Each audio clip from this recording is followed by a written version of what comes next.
Hello friends, Dr. Manish here, consultant oral and maxillofacial surgeon and hair transplant surgeon. तो अभी हमारी जो ongoing series चल रही है उसमें हम लोग बात कर रहे हैं हेयर फॉल के बारे में कि तो हमने बताया आपको कि हेयर फॉल की क्या-क्या एटियोलॉजी यानी कि रीजंस होते हैं, किस-किस कारण से हेयर फॉल होता है। उसके अलावा हमने बात करी जो नेक्स्ट सेशन था उसमें इसका क्या मेडिकल ट्रीटमेंट हो सकता है। और थर्ड वीडियो में हमने बात करी थी कि क्या इसका होम रेमेडी, होम केयर या लाइफस्टाइल चेंजेस हो सकते हैं जिससे या तो आइदर आपका जो मेडिकल ट्रीटमेंट चल रहा है वो ज़्यादा हेल्पफुल हो जाएगा, ज़्यादा अच्छा रिस्पॉन्ड करेंगे आप उससे, ज़्यादा अच्छी उसकी एफ़िकेसी आएगी या फिर कुछ ऐसी प्रॉब्लम है जो कि मेनली आपके बैड हैबिट रूटीन में प्रॉब्लम्स के चलते हैं या लाइफ़स्टाइल के चलते अराइज़ हो रही हैं, तो उसको आप तो या बिल्कुल कम कर सकते हैं या अगर वो आपने हैबिट अच्छी कर ली, चेंज कर ली, तो हो सकता है प्रॉब्लम ही जो हेयर फॉल की है वो सॉर्ट आउट हो जाए। तो बट जो जितने भी हेयर फॉल के पेशेंट मेरे पास आते हैं और उनको पहले से ही पता रहता है अगर वो पहले उन्होंने कभी ट्रीटमेंट कराया कराया हो किसी कहीं पे भी या अगर उन्होंने मतलब उनको नहीं भी पता हो तो अगर वो देखेंगे कभी अपनी मेडिसिन की लिस्ट को तो उसमें एक ऐसी दवा है जो हर किसी को दी जाती है बिकॉज़ इसका वाइड स्पेक्ट्रम है, बहुत लंबे रेंज में डिफरेंट डिफरेंट टाइप के जो हेयर फॉल्स होते हैं और हेयर फॉल की प्रॉब्लम होती है, जो उसकी etiology है, जो उसका कारण होता है, उस पे उनका इफ़ेक्ट होता ही होता है। वो दवा होती है मिनॉक्सिडिल। ये एक यूनिवर्सल ड्रग है जो हर हेयर फॉल के पेशेंट को दी ही जाती है मोस्ट ऑफ केसेज़ में। मतलब ऑब्वियसली 100% केस में नहीं बट मोस्ट ऑफ केसेज़ में बिकॉज़ इसका स्पेक्ट्रम बहुत बड़ा है, रेंज ऑफ जो एक्शन है वो बहुत ही ब ज़्यादा वाइड है। अगर इस दवा की मैं बात करूँ तो ये दवा सबसे पहले 70s के जो दशक था, उसमें ये बेसिकली एक ब्लड प्रेशर की दवा थी, हाइपरटेंशन की ये दवा थी और स्पेशली जो मैलिग्नेंट हाइपरटेंशन है, यानी कि ऐसा हाइपरटेंशन जिसमें हमारा ब्लड प्रेशर का जो हमारे ब्लड प्रेशर को अगर आपने ध्यान दिया होगा तो 2 कंपोनेंट थे उसके सिस्टोलिक, डायस्टोलिक। मतलब सिस्टोलिक मतलब क्या? जब हमारा हार्ट पंप कर रहा होता है तो उस समय जो हम लोग ब्लड प्रेशर रिकॉर्ड कर रहे होते हैं, जब पंपिंग स्टेज में होता है तो उसको सिस्टोलिक बोलते हैं और जब हार्ट रिलैक्स होता है तब जो प्रेशर आता है उसको बोलते हैं डायस्टोलिक।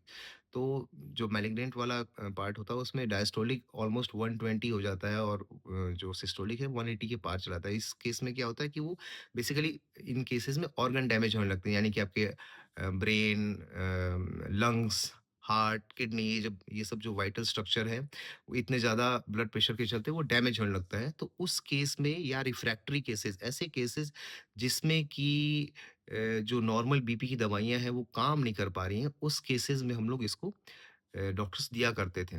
बट जब लॉन्ग टर्म में जब ये शुरू में दवा इजाद हुई थी तो ये 15 डेज़ के लिए उसको ट्रायल पे लिया गया था, बट जब इसका इफ़ेक्ट देखा गया तो लॉन्ग टाइम के लिए अप्रूव किया गया और इन द मीन टाइम जब लंबे समय तक इसका इस्तेमाल हुआ तो देखा कि जो भी पेशेंट जो ब्लड प्रेशर के लिए इसको ले रहे हैं, उनके हेयर ग्रोथ होने लगे बॉडी के जनरल पार्ट में, ऑलमोस्ट सारी जगह पे कुछ ना कुछ हेयर्स, नए हेयर आने लगे और स्कैल्प में भी काफ़ी अच्छा ग्रोथ दिख रहा है वैसे पेशेंट में जिनको हेयर फॉल की प्रॉब्लम थी।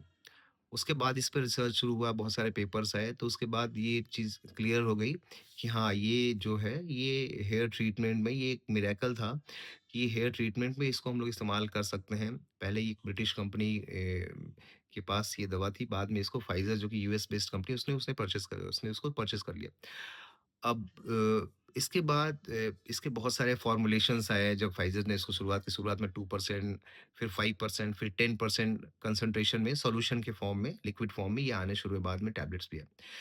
तो जो मिनॉक्सिडिल है, आपने बहुत सारे ऐसे पेशेंट या आप लोग जो हेयर की ट्रीटमेंट ले रहे होंगे स्पेशली सॉल्यूशन फॉर्म में जो ऑयल लगाते होंगे, आपने देखा होगा कि बहुत सारे केसेस में वो उतना अच्छा काम नहीं कर पा रहा है या बहुत अच्छा रिजल्ट नहीं आ पा रहा है या ग्रेज़नेस जैसा या ड्राइनेस जैसा आपको फ़ील हो रहा है। बहुत सारे पेशेंट्स को आपने देखा होगा या आपने फ़ील किया होगा कि इचिंग होने लगती है और डैंड्रफ बहुत आने लगता है। और कुछ पेशेंट्स ऐसे होते हैं जो हम लोग 6 मंथ तक लगातार मिनॉक्सिडिल दे रहे हैं, फिर भी हेयर नहीं आ पा रहा है। तो उन केसेस में जो रिफ्रैक्टरी केसेस होते हैं, उनमें बेसिकली क्या होता है कि या तो स्कैल्प की जो थिकनेस होती है वो बहुत ज़्यादा हो जाती है, तो दवा पेनिट्रेट नहीं कर पाती, जड़ों तक पहुँच नहीं पाती या फिर कई कई जो एक एंजाइम होता है सल्फोट्रांसफरेज़, वो नहीं होता है। इसकी वजह से भी ये चीज़ होने लगती है।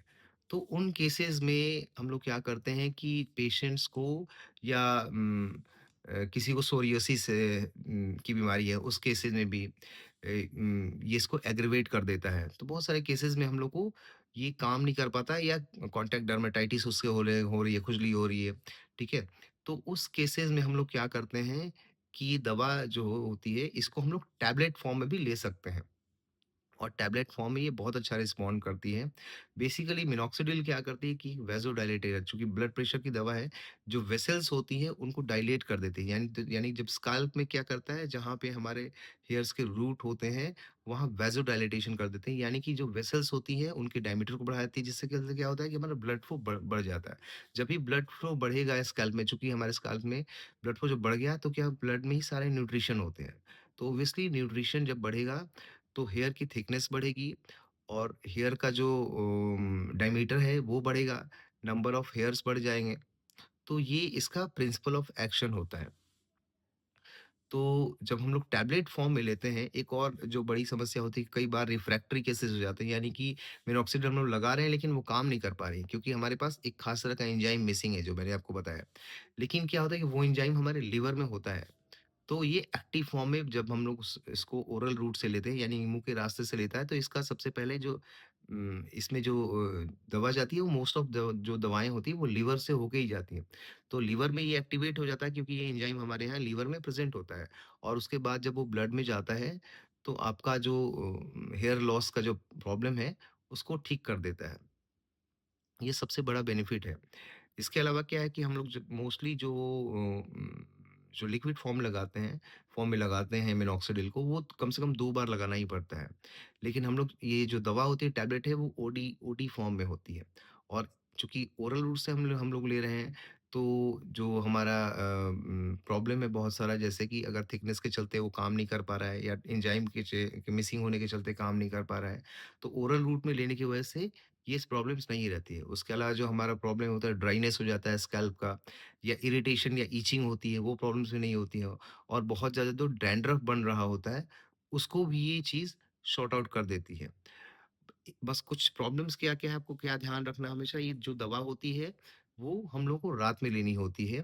और हम लोग बहुत लो डोसेज़ में लेते हैं। जो दवा हम हाइपरटेंशन में लेते हैं, वो मिनिमम 10 मिलीग्राम से ऊपर की दवा लेते हैं, 40-60 मिलीग्राम के रूप में लेते हैं। लेकिन जो हम हेयर के लिए दवा देते हैं, वो इसका कंसंट्रेशन बहुत कम होता है। वो नॉर्मली 2.5 एमजी होता है, या 1.5 एमजी शुरुआत करते हैं।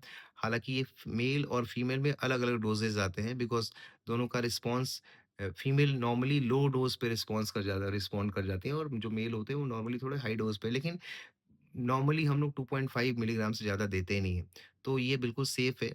कुछ उसके साइड इफ़ेक्ट हो सकते हैं, तो जब भी आप ये दवा लें मिनॉक्सिडिल, तो कभी भी ओवर द काउंटर ना लें, क्योंकि कुछ लोगों में बीपी का फ्लक्चुएशन देखा जा सकता है।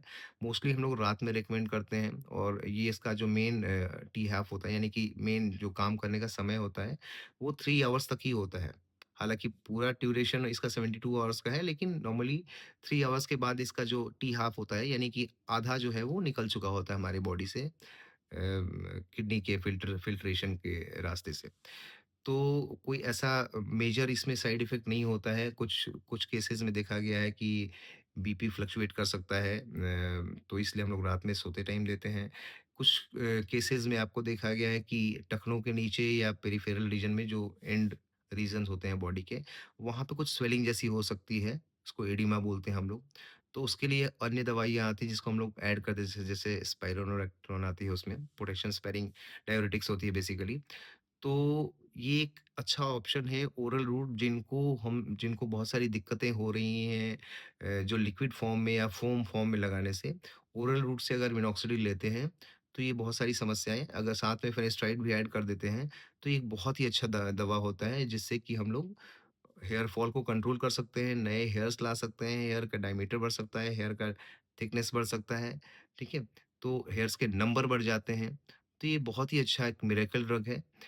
बट आप यही है कि हमेशा इसको अपने फिजिशियन के या डॉक्टर के कंसल्ट में ही लें। कुछ भी रिगार्डिंग आपको हेयर फॉल से क्वेश्चन हो, तो do ask me, no problem.